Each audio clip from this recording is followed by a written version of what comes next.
독한 시어머니와 못된 며느리. 옛날 옛적 한마을에 소문난 독한 시어머니가 살고 있었습니다. 이름은 박씨. 마을 사람들은 그녀를 호랑이 할멈이라 불렀지요. 왜냐하면 첫째 며느리, 둘째 며느리를 모두 쫓아낸 것으로 유명했기 때문입니다. 젖은 며느리 되면 석 달을 못 넘긴다더라. 그래, 첫째 며느리는 친정으로 도망갔고 둘째 며느리는 병이 나서 쓰러졌다지 뭐야. 마을 사람들은 수군거렸습니다. 그런데 이상한 일이 벌어졌습니다. 박 씨의 막내 아들이 장가를 가게 된 것입니다. 신부는 최 씨 성을 가진 여인이었는데 이 여인에 대해서는 아무도 아는 바가 없었습니다. 혼례날이 다가왔습니다. 호호호, 이번 며느리는 어떤 애가 들어오나 보자. 박 씨는 벌써부터 기대에 차 있었습니다. 며느리를 길들이는 것이 그녀의 유일한 낙이었거든요. 드디어 혼례가 끝나고 신부가 시댁 문턱을 넘었습니다. 최 씨 며느리는 기가 막히게 아름다웠습니다. 하지만 그녀의 눈빛에는 예사롭지 않은 기운이 서려 있었지요. 어머님, 인사드립니다. 며느리가 큰 절을 올렸습니다. 박 씨는 코웃음을 쳤습니다. 절은 그렇게 하는 게 아니야. 다시 해. 네, 어머님. 며느리는 다시 절을 올렸습니다. 하지만 박 씨의 얼굴은 여전히 못마땅했습니다. 손님들 차 대접은 준비했어? 벌써 해놨어야지. 아직 짐도 풀기 전인데요. 며느리가 조용히 대답했습니다. 박 씨의 눈이 번뜩였습니다. 뭐, 벌써부터 말대꾸야? 시집 온 첫날부터 일 안 하겠다는 거야? 일은 하겠습니다. 하지만 저도 사람인데 숨 좀 돌리고 하면 안 될까요? 이것이. 박 씨는 기가 막혔습니다. 지금까지 자기한테 이렇게 대답한 며느리는 없었거든요. 옆에 있던 남편 최 씨의 남편인 박진수가 당황해서 말했습니다. 어머니. 오늘은 혼례날이니까. 넌 입 닥치고 있어. 박 씨가 아들을 쏘아보았습니다. 진수는 입을 다물었습니다. 좋아. 네가 그렇게 나온다면 나도 봐주지 않겠다. 당장 부엌 가서 손님들 음식 준비해. 알겠습니다, 어머님. 며느리 최 씨는 담담하게 대답하고는 부엌으로 향했습니다. 하지만 그녀의 입가에는 묘한 미소가 걸려 있었습니다. 후훗. 독한 시어머니라고 소문났던데 과연 얼마나 독한지 두고 보자. 그날 저녁 잔치상이 차려졌습니다. 최 씨 며느리가 만든 음식은 그야말로 환상적이었습니다. 손님들은 입을 모아 칭찬했습니다. 아이고, 새며느리 솜씨가 보통이 아니네. 이렇게 맛있는 전은 처음이야. 하지만 박 씨는 얼굴을 찌푸렸습니다. 이게 뭐야? 짜기만 하고. 사실 음식은 전혀 짜지 않았습니다. 하지만 박 씨는 트집을 잡고 싶었던 것이지요. 어머님, 다른 분들은 다 맛있다고 하시는데요? 며느리가 조용히 말했습니다. 뭐, 감히 시어머니한테 말대꾸야? 내가 짜다는데 짠 거야. 그러시다면 어머님 입맛이 이상하신 것 아닐까요? 뭐라고? 주변이 술렁였습니다. 손님들이 웅성거리기 시작했습니다. 저 며느리 배짱 좀 있네. 호랑이 할멈한테 저렇게 대들다니. 박 씨의 얼굴이 새빨개졌습니다. 손님들 앞에서 망신을 당한 것입니다. 좋아. 두고 보자, 최 씨. 박 씨는 이를 갈았습니다. 그날 밤부터 두 사람의 본격적인 대결이 시작되었습니다. 제2부 맞수들의 치열한 공방. 다음 날 아침 일찍 박 씨는 며느리 방문을 쾅 열어젖혔습니다. 아직도 자고 있어? 해가 중천인데? 사실 해는 이제 막 떠오르고 있었습니다. 최 씨 며느리는 눈을 비비며 일어났습니다. 네. 일어났습니다, 어머님. 빨리 부엌 가서 아침밥 해. 그리고 마당 쓸고 장작 패고 빨래하고 밭에 가서 김도 매야 해. 네. 며느리는 잠옷을 입은 채로 부엌으로 향했습니다. 하지만 그녀의 표정은 전혀 괴로워 보이지 않았습니다. 부엌에 가보니 설거지가 산더미처럼 쌓여 있었습니다. 어젯밤 잔치 그릇들을 일부러 안 씻어 놓은 것이지요. 후후. 시험하시는구나. 며느리는 웃으며 팔을 걷어붙였습니다. 그런데 놀라운 일이 벌어졌습니다. 최 씨 며느리는 순식간에 설거지를 끝내고 아침밥을 차렸으며 마당도 쓸고 빨래까지 해버린 것입니다. 벌써 다 했다고? 박 씨가 놀라서 물었습니다. 네, 어머님. 친정에서 일 많이 했거든요. 그래? 그럼 이제 밭에 가서 김매. 알겠습니다. 며느리는 밭으로 향했습니다. 박 씨는 씩 웃었습니다. 저 밭은 잡초가 엄청 많아서 하루 종일 걸려도 다 못 맬 거야. 하지만 점심때가 되자 며느리는 밭일을 깨끗이 끝내고 돌아왔습니다. 어떻게? 박 씨는 믿을 수가 없었습니다. 어머님 배고프시죠? 점심 준비하겠습니다. 그래. 박 씨는 당황했지만 곧 다시 계략을 꾸몄습니다. 그날 오후 박 씨는 며느리를 불렀습니다. 최 씨, 오늘 저녁에 손님이 오신다. 10분쯤 될 거야. 네, 어머님. 준비하겠습니다. 아, 그런데 말이야. 박 씨가 음흉하게 웃었습니다. 우리 집은 고기를 안 먹는다. 채소로만 음식을 만들어야 해. 그리고 손님들은 모두 입맛이 까다로우시니까 맛없으면 큰일 나. 알겠습니다. 며느리는 장으로 가서 최고급 채소들을 골랐습니다. 그리고 정성껏 요리를 시작했습니다. 저녁이 되었습니다. 손님들이 도착했습니다. 어머, 박 씨. 오랜만이네. 그래, 새며느리 얼굴 좀 보자.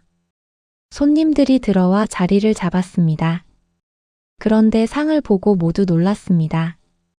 어머, 이게 다 채소로 만든 거야? 세상에 이렇게 맛있어 보이는 채소 요리는 처음이야.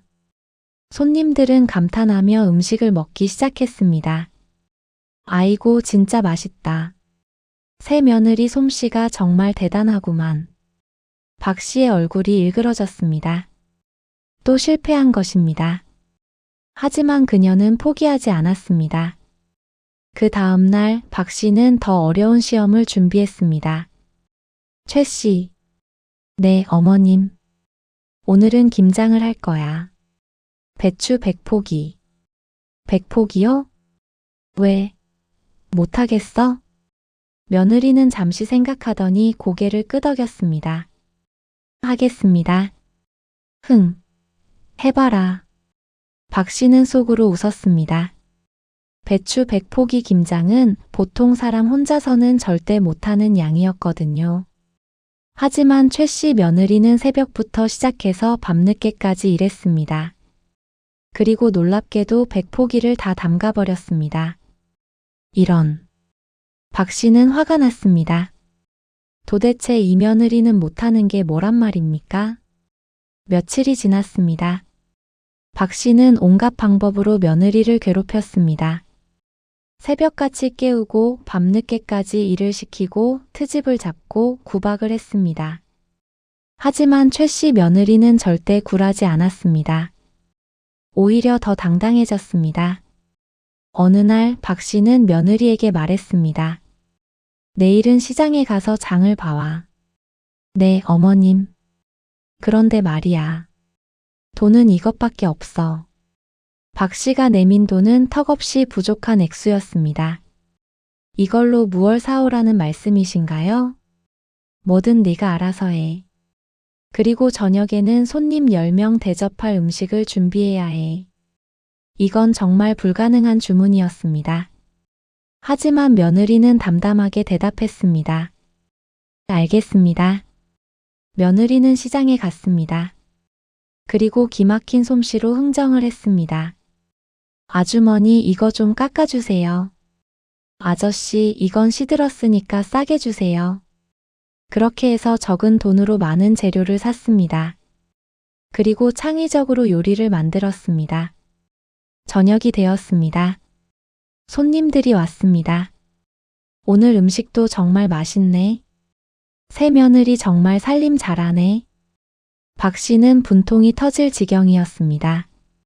그날 밤 박 씨는 혼자 중얼거렸습니다. 이런 며느리는 처음이야. 도대체 약점이 뭐지? 바로 그때 며느리가 방문을 열고 들어왔습니다. 어머님 말씀 있으십니까? 뭐 하러 왔어? 어머님께서 저를 내쫓고 싶어 하시는 걸 잘 압니다. 하지만 저도 쉽게 물러서지 않을 겁니다. 제가 왜 이 집에 시집 왔는지 아십니까? 박 씨는 입을 다물었습니다. 진수가 좋아서 왔습니다. 그리고 이 집 며느리가 되고 싶어서 왔습니다. 어머님이 아무리 괴롭혀도 저는 절대 이 집을 떠나지 않을 겁니다. 며느리의 눈빛이 매서웠습니다. 그리고 어머님께 한 가지 말씀드리죠. 저도 어머님만큼 독할 수 있습니다. 뭐라고? 앞으로 어머님이 저를 괴롭히시면 저도 똑같이 돌려드리겠습니다. 각오하세요. 그렇게 말하고 며느리는 방을 나갔습니다. 박 씨는 멍하니 앉아 있었습니다. 생전 처음 당하는 일이었습니다. 이런, 내가 제대로 만났구나. 제3부 본격적인 전쟁. 그 다음 날부터 두 사람의 전쟁은 더욱 치열해졌습니다. 박 씨가 며느리를 괴롭히면 며느리도 똑같이 갚아주었습니다. 최 씨, 빨래 다 했어? 네, 어머님. 그런데 어머님 빨래는 냄새가 나서 따로 했습니다. 어머님 옷에서 노인 냄새가 나거든요. 이것이. 박 씨가 화를 냈지만 며느리는 웃으며 말했습니다. 어머님도 제 음식에 트집 잡으시잖아요? 저도 어머님 냄새에 트집 잡으면 안 되나요? 또 어느 날 박 씨는 며느리에게 말했습니다. 오늘은 친척들이 온다. 20명쯤. 네, 알겠습니다. 며느리는 음식을 준비했습니다. 하지만 일부러 양을 적게 만들었습니다. 음식이 이것밖에 없어? 박 씨가 놀라서 물었습니다. 어머님께서 어제 음식을 너무 많이 만들지 말라고 하셨잖아요. 내가 언제? 어제 저녁에 그러셨는데요? 기억 안 나세요? 연세가 드셔서 그러신가 봐요. 박 씨는 할 말이 없었습니다. 실제로 그런 말을 한 적은 없지만 며느리가 거짓말을 하는 건지 아닌지 확신할 수 없었거든요. 결국 그날은 음식이 부족해서 창피를 당했습니다. 이런 일들이 계속되자 마을 사람들이 수군거리기 시작했습니다. 저 집 시어머니와 며느리 완전히 전쟁이래. 둘 다 만만치 않다더라. 누가 이길까? 심지어 마을 사람들은 내기까지 했습니다. 나는 시어머니에게 한 표. 나는 며느리. 젊은 사람이 이기지. 한편 남편 박진수는 매일 전전긍긍했습니다. 아, 어떡하지? 어머니도 화나고 아내도 화나고.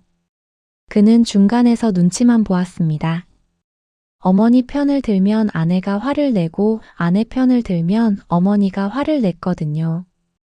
어느 날 진수는 친구들에게 하소연했습니다. 형님, 저 어떡하면 좋습니까? 자네 집안 싸움은 온 마을이 다 알지. 자네가 중재를 해야지. 중재를 하려고 해도 둘 다 제 말을 안 듣는데요. 그럼 포기하고 산에 가서 숨어 있든가. 친구가 농담조로 말했지만 진수는 진지하게 고민했습니다. 정말 도망갈까? 집으로 돌아온 진수는 용기를 내어 어머니에게 말했습니다. 어머니, 제발 아내를 좀 그만 괴롭히세요. 네가 감히 어미한테. 어머니, 이러시면 안 됩니다. 아내도 사람인데. 내 놈도 이제 며느리 편이구나. 이 불효자식아. 박 씨는 아들까지 나무랐습니다. 진수는 한숨을 쉬며 아내에게로 갔습니다. 여보, 어머니가 좀 그러시더라도 참아주면 안 될까?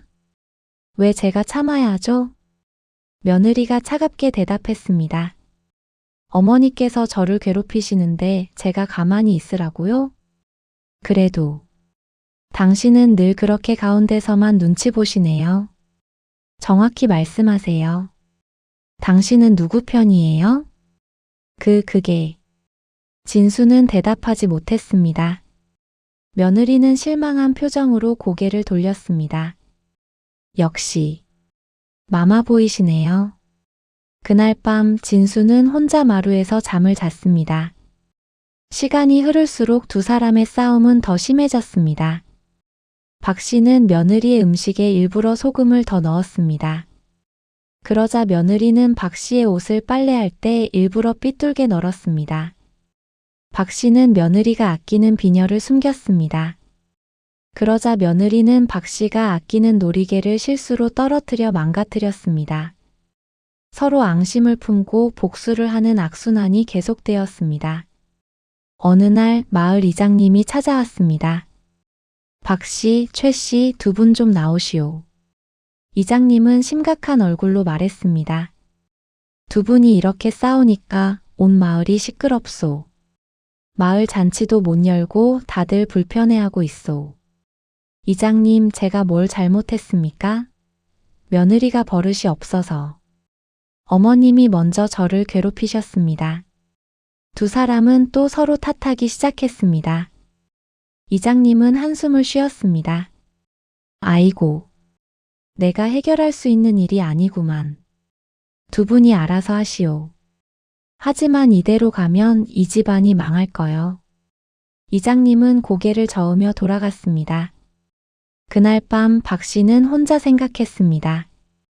이러다가 정말 집안이 망하는 거 아닌가? 며느리도 혼자 생각했습니다. 이렇게 싸우는 게 정말 옳은 걸까? 하지만 둘 다 자존심 때문에 먼저 화해하자는 말을 꺼낼 수 없었습니다. 그렇게 며칠이 더 흘렀습니다. 제사부 숨겨진 진실. 어느 날 밤 큰 비가 내렸습니다. 천둥이 치고 번개가 번쩍이는 무서운 밤이었습니다. 최 씨 며느리는 잠을 자다가 이상한 소리를 들었습니다. 아파. 누군가 신음하는 소리였습니다. 며느리는 일어나서 소리가 나는 곳으로 갔습니다. 시어머니 박 씨의 방이었습니다. 방문을 열어보니 박 씨가 바닥에 쓰러져 있었습니다. 어머님. 며느리는 깜짝 놀라 박 씨를 부축했습니다. 괜찮아. 신경 쓰지 마. 박 씨는 고통스러워하면서도 며느리의 손을 밀쳐냈습니다. 어머님, 이러시면 안 됩니다. 며느리는 재빨리 남편과 마을 의원을 불렀습니다. 의원이 와서 박 씨를 진찰했습니다. 오래된 병이로군요. 관절염이 심하십니다. 그동안 많이 참으셨겠어요. 그럼 어머니가 그동안 아프셨던 거예요? 며느리가 놀라서 물었습니다. 네. 이 정도면 몇 년은 되었을 겁니다. 아마 일할 때마다 많이 아프셨을 거예요. 며느리는 멍했습니다. 그럼 어머님이 저한테 일을 많이 시킨 건 본인이 아파서 못하셨던 거였나? 의원이 약을 지어주고 갔습니다. 며느리는 밤새 박 씨를 간호했습니다. 약을 먹이고 따뜻한 물수건으로 몸을 닦아주고 이불을 덮어주었습니다. 박 씨는 잠결에 중얼거렸습니다. 미안해. 어머님? 내가 며느리를 괴롭힌 게 잘못이야. 박 씨는 눈물을 흘리며 말했습니다. 나도. 옛날에 시집살이가 너무 힘들었어. 시어머니한테 엄청 괴롭힘 당했지. 그래서 나도 모르게 며느리를 똑같이 대하게 됐어. 며느리는 조용히 박 씨의 손을 잡았습니다. 계속 들으세요, 어머님. 맏며느리. 둘째 며느리. 모두 내가 쫓아냈어. 그리고 후회했어. 하지만 자존심 때문에 다시 못 데려왔어. 박 씨는 흐느꼈습니다.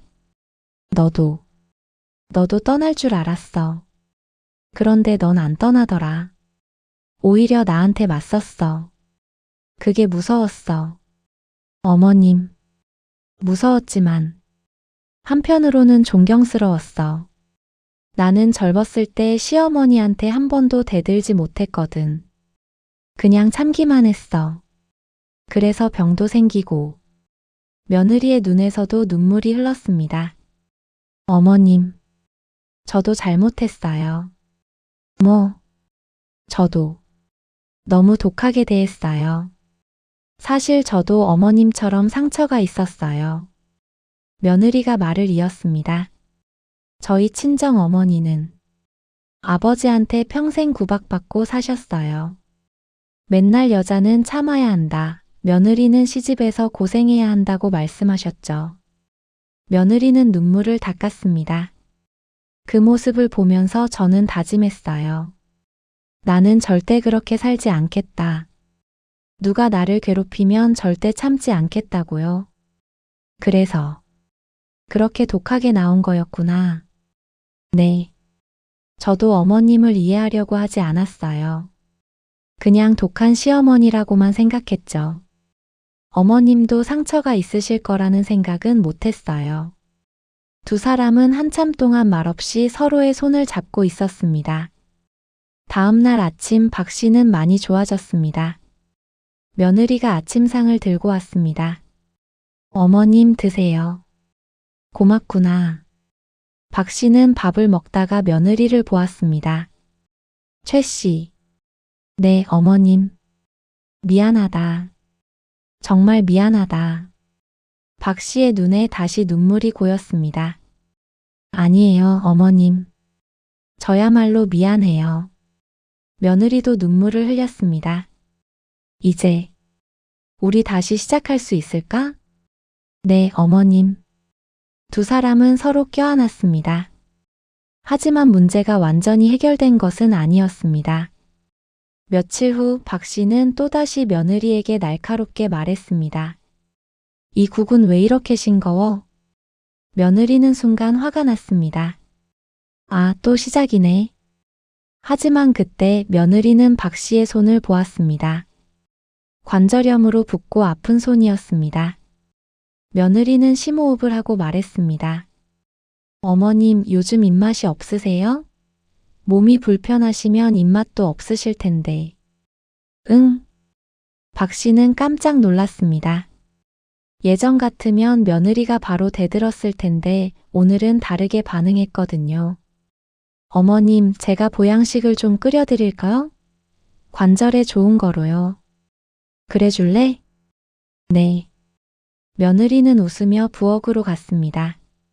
박 씨는 혼자 중얼거렸습니다. 내가 습관적으로 또 트집을 잡았구나. 조심해야겠어. 그날 이후로 두 사람은 조금씩 변하기 시작했습니다. 박 씨는 며느리에게 감사하다는 말을 하려고 노력했습니다. 최 씨, 오늘 음식 맛있었어. 정말요, 어머님? 그래. 고생했어.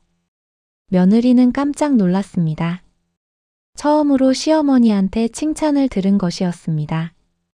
며느리도 박 씨에게 더 친절하게 대하려고 노력했습니다. 어머님, 이거 입으세요. 제가 새로 지어드렸어요. 나 주려고 옷을 지었어? 네. 추우시면 안 되잖아요. 박 씨는 눈물이 핑 돌았습니다. 고맙구나. 정말 고맙구나. 하지만 오랜 습관은 쉽게 바뀌지 않았습니다. 가끔씩 박 씨는 며느리에게 날카로운 말을 했고 며느리도 본능적으로 대들 뻔했습니다. 그럴 때마다 두 사람은 서로를 떠올렸습니다. 어머님도 상처가 있으시니까. 이 며느리도 아픔이 있으니까. 그리고 한 번 더 생각하고 다르게 반응하려고 노력했습니다. 어느 날 박 씨는 며느리를 불렀습니다. 최 씨, 앉아봐. 네, 어머님. 너한테 줄 게 있어. 박 씨는 낡은 상자를 꺼냈습니다. 이건 내가 젊었을 때 시어머니한테 받은 비녀야. 상자 안에는 아름다운 옥비녀가 들어 있었습니다. 어머님, 사실 내 시어머니도 나를 많이 괴롭혔지. 하지만 돌아가시기 전에 이걸 주시면서 말씀하셨어. 미안하다, 내가 너무 독했다고. 박 씨는 비녀를 며느리 손에 쥐어주었습니다. 나도 너한테 같은 말을 하고 싶구나. 미안하다. 그리고 고맙다. 며느리는 눈물을 흘리며 비녀를 받았습니다. 어머님, 저야말로 감사합니다. 이 비녀를 언젠가 내 며느리한테 전해주렴. 그리고 나나 너처럼 상처 주지 말고 처음부터 잘해주렴. 네. 약속드릴게요, 어머님. 두 사람은 다시 한번 껴안았습니다. 하지만 문제가 완전히 해결된 것은 아니었습니다. 며칠 후 박 씨는 또다시 며느리에게 날카롭게 말했습니다. 이 국은 왜 이렇게 싱거워? 며느리는 순간 화가 났습니다. 아, 또 시작이네. 하지만 그때 며느리는 박 씨의 손을 보았습니다. 관절염으로 붓고 아픈 손이었습니다. 며느리는 심호흡을 하고 말했습니다. 어머님, 요즘 입맛이 없으세요? 몸이 불편하시면 입맛도 없으실 텐데. 응. 박 씨는 깜짝 놀랐습니다.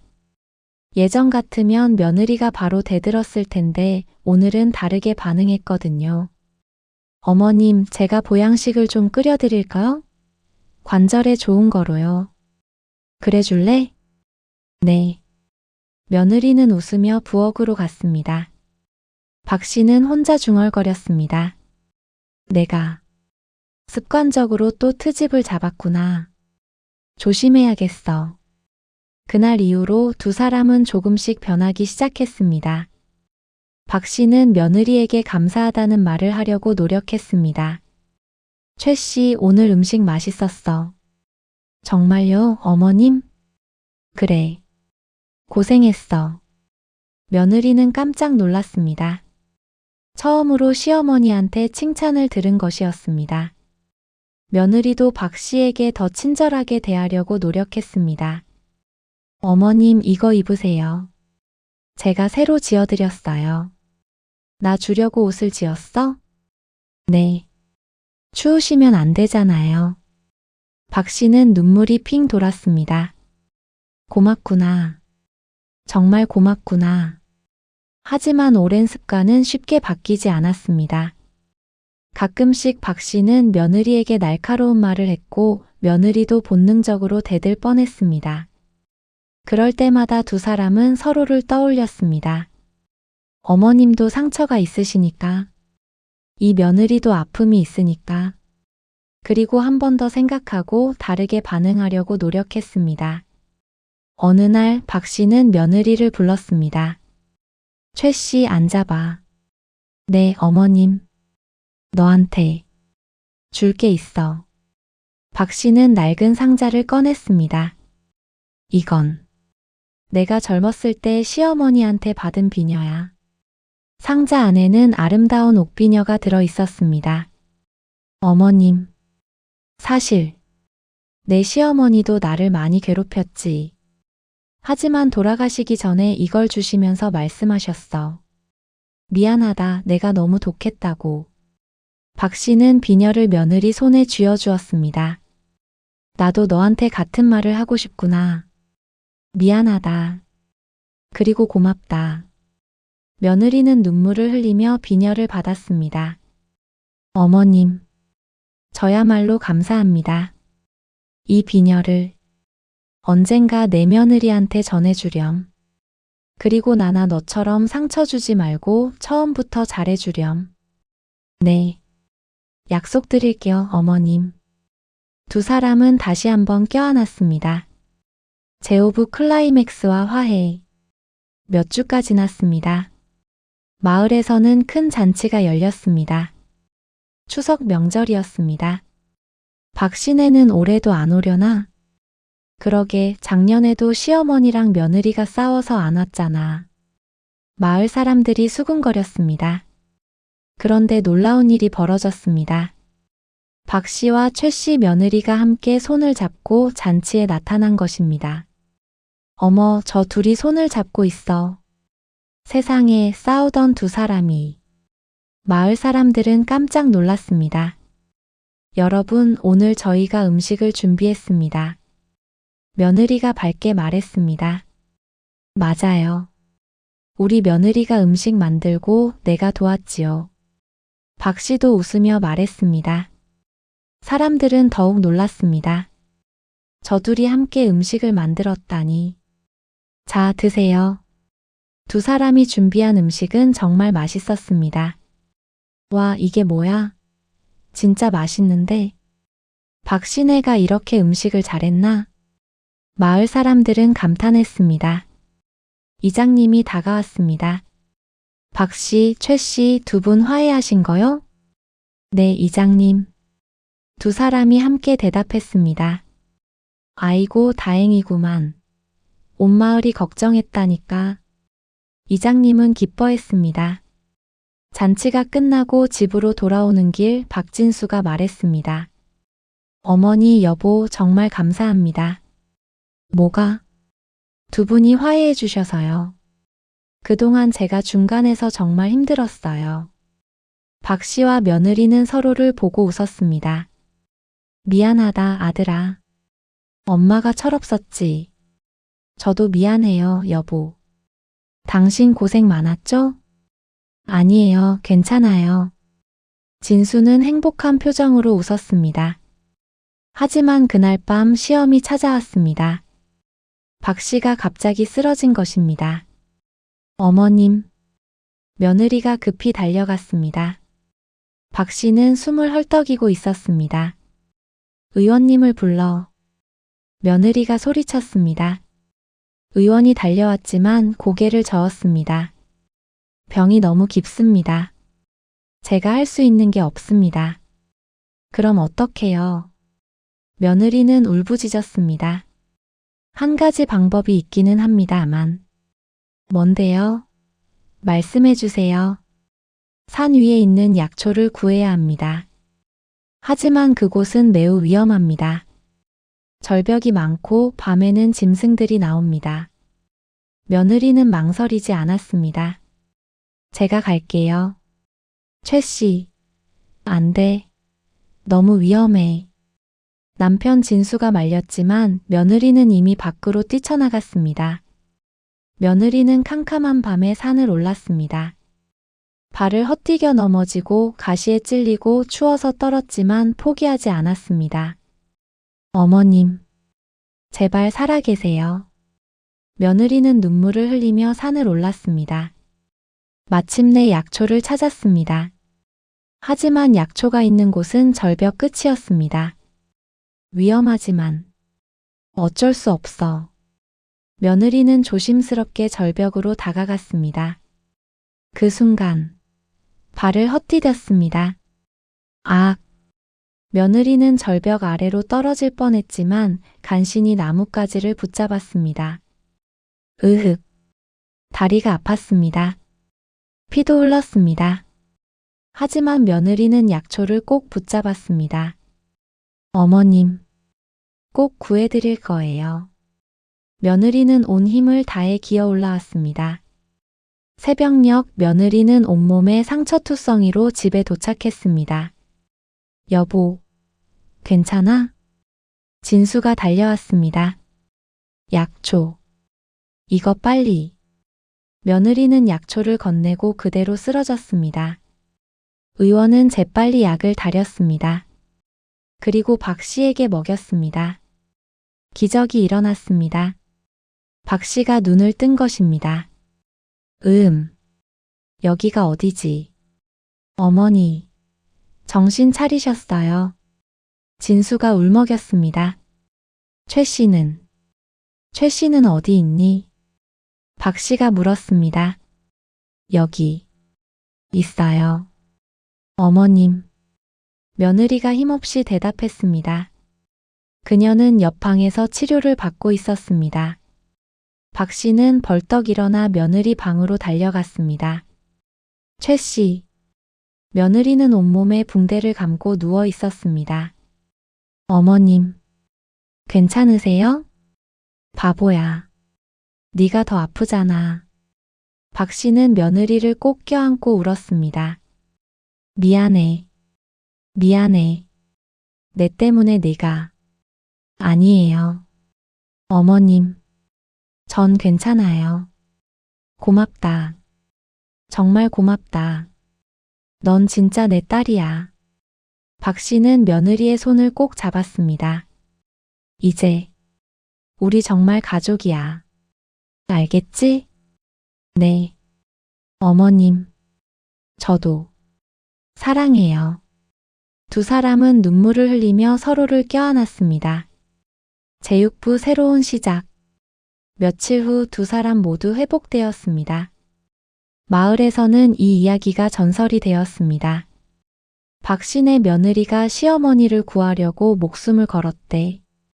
그 독하던 시어머니와 못된 며느리가 진짜 가족이 됐대. 사람들은 감동했습니다. 어느 날 박 씨와 며느리는 함께 장에 갔습니다. 어머님 이거 어때요? 좋구나.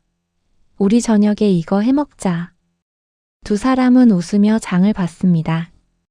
마을 사람들이 신기한 듯 쳐다봤습니다. 저 둘이 정말 사이 좋아졌네. 그러게. 작년 이맘때만 해도 싸우기 바빴는데. 집으로 돌아오는 길 박 씨가 말했습니다. 최 씨야. 네, 어머님. 나 사실 무서웠어. 네. 혼자 늙어가는 게 무서웠어. 아들은 있지만 며느리들은 다 떠났잖아. 마지막 며느리인 너마저 떠나면 정말 혼자가 될까봐 무서웠어. 박 씨의 눈에 눈물이 맺혔습니다. 그래서 더 독하게 굴었나 봐. 떠나지 못하게. 하지만 그게 더 사람들을 떠나게 만들었지. 며느리는 박 씨의 손을 잡았습니다. 어머님 이제 걱정 마세요. 전 절대 안 떠나요. 어머님은 이제 혼자가 아니에요. 정말? 네. 우린 이제 진짜 가족이잖아요. 박 씨는 며느리를 껴안았습니다. 고맙다. 정말 고맙다. 그날 저녁 온 가족이 함께 저녁을 먹었습니다. 와, 정말 맛있어요. 진수가 감탄했습니다. 그래? 내 어머니랑 아내가 함께 만들었단다. 진짜요? 두 분이 함께? 그래. 이제 우린 팀이거든. 박 씨와 며느리는 서로를 보고 웃었습니다. 진수는 행복한 표정으로 밥을 먹었습니다. 아, 이게 진짜 가족이구나. 며칠 후 박 씨는 며느리를 불렀습니다. 최 씨, 나랑 같이 좀 가자. 어디요, 어머님? 따라오면 알아. 두 사람은 마을 밖으로 나갔습니다. 그곳에는 작은 비석이 있었습니다. 여기는 내 시어머니 묘야. 박 씨는 비석 앞에 무릎을 꿇었습니다. 어머님, 저 왔어요. 며느리랑 같이요. 박 씨는 눈물을 흘렸습니다. 어머님이 살아계실 때 전 어머님을 이해하지 못했어요. 어머님이 왜 그렇게 독하셨는지. 하지만 이제 알 것 같아요. 어머님도 상처가 있으셨던 거죠. 며느리도 함께 무릎을 꿇었습니다. 어머님, 저는 며느리의 며느리입니다. 시어머님을 통해 할머님의 마음을 이해하게 됐어요. 부디 편히 쉬세요. 두 사람은 함께 절을 올렸습니다. 최 씨. 네, 어머님. 우리 이 악순환을 여기서 끊자. 너도 언젠가 며느리를 맞이하겠지. 그때는 우리처럼 하지 말고 처음부터 잘해주렴. 네, 어머님. 약속드려요. 그리고 이 비녀. 기억하지? 박 씨는 며느리에게 줬던 옥비녀를 꺼냈습니다. 이건 대대로 내려오는 거야. 시어머니와 며느리의 화해의 상징이지. 이걸 내 며느리한테도 전해주고 이 이야기를 해주렴. 네. 꼭 그렇게 할게요. 제7부 결말과 교훈. 그로부터 몇 년이 흘렀습니다. 박 씨와 최 씨 며느리는 마을에서 가장 사이 좋은 시어머니와 며느리로 유명해졌습니다. 두 사람은 함께 일하고 함께 웃고 함께 마을 일을 도왔습니다. 저희도 박 씨네처럼 되고 싶어요. 다른 며느리들이 찾아와 물었습니다.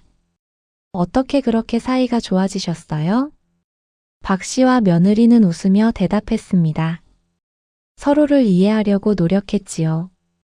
그리고 먼저 용서했어요. 상처를 주고받는 대신 사랑을 주고받기로 했답니다. 며느리들은 고개를 끄덕였습니다. 어느 날 며느리가 기쁜 소식을 전했습니다.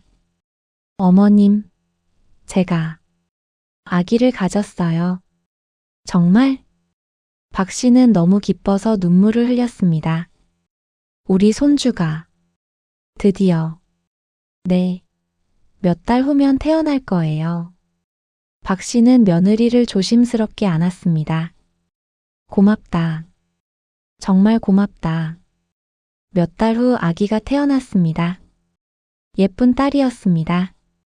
어머님, 아기 이름을 화해라고 지으면 어떨까요? 화해? 네. 우리의 화해를 기념해서요. 박 씨는 눈물을 흘리며 고개를 끄덕였습니다. 좋은 이름이구나. 정말 좋은 이름이야. 박 씨는 아기를 안았습니다. 화해야. 잘 들어라. 할머니가 이야기 하나 해줄게. 어머님? 옛날 옛적에 독한 시어머니와 못된 며느리가 살았단다. 두 사람은 처음엔 싸우고 미워했지만 서로의 상처를 이해하고 나서 진짜 가족이 되었지. 박 씨는 아기에게 그들의 이야기를 들려주었습니다. 며느리는 옆에서 미소를 지으며 들었습니다. 그날 저녁 온 가족이 모였습니다. 박 씨, 며느리, 남편, 그리고 아기 화해. 건배. 모두가 웃으며 잔을 부딪혔습니다. 사랑하는 우리 가족을 위하여. 창밖으로 따뜻한 햇살이 비쳤습니다. 이야기꾼의 마무리.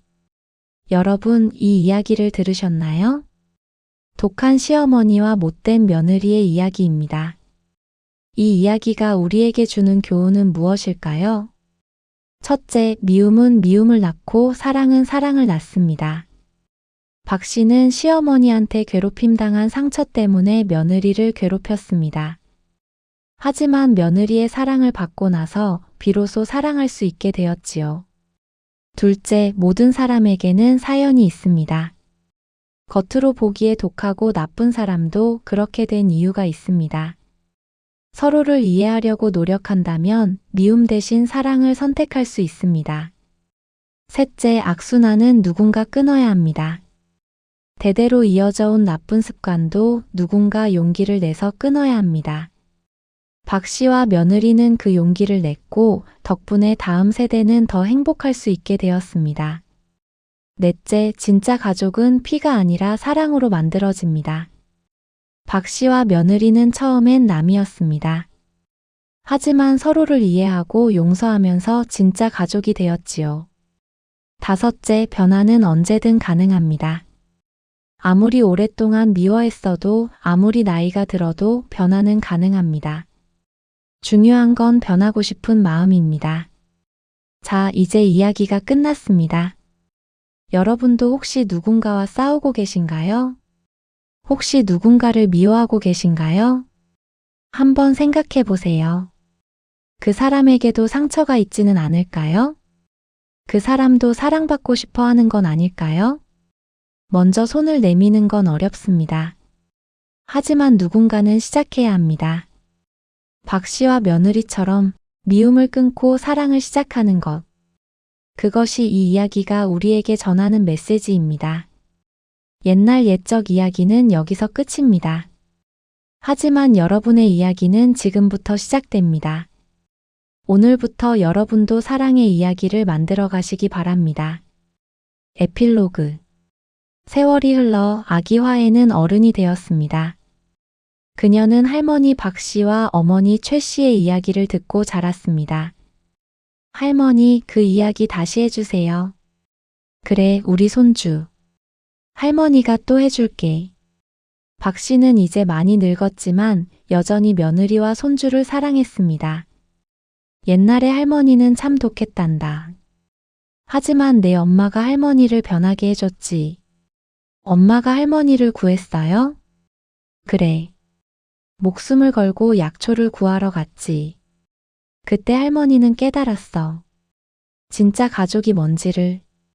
화해는 할머니와 엄마를 번갈아 보았습니다. 나도 나중에 시어머니를 사랑할 거예요. 호호호, 그래. 우리 손주는 처음부터 사랑할 줄 아는 아이로 자라거라. 박 씨는 손주를 안았습니다. 그리고 창밖을 바라보았습니다. 저 멀리 하늘에서 누군가 미소 짓는 것 같았습니다. 아마도 박 씨의 시어머니였을 것입니다.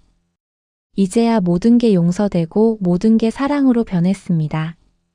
그렇게 독한 시어머니와 못된 며느리의 이야기는 사랑으로 가득한 할머니와 며느리의 이야기가 되었습니다.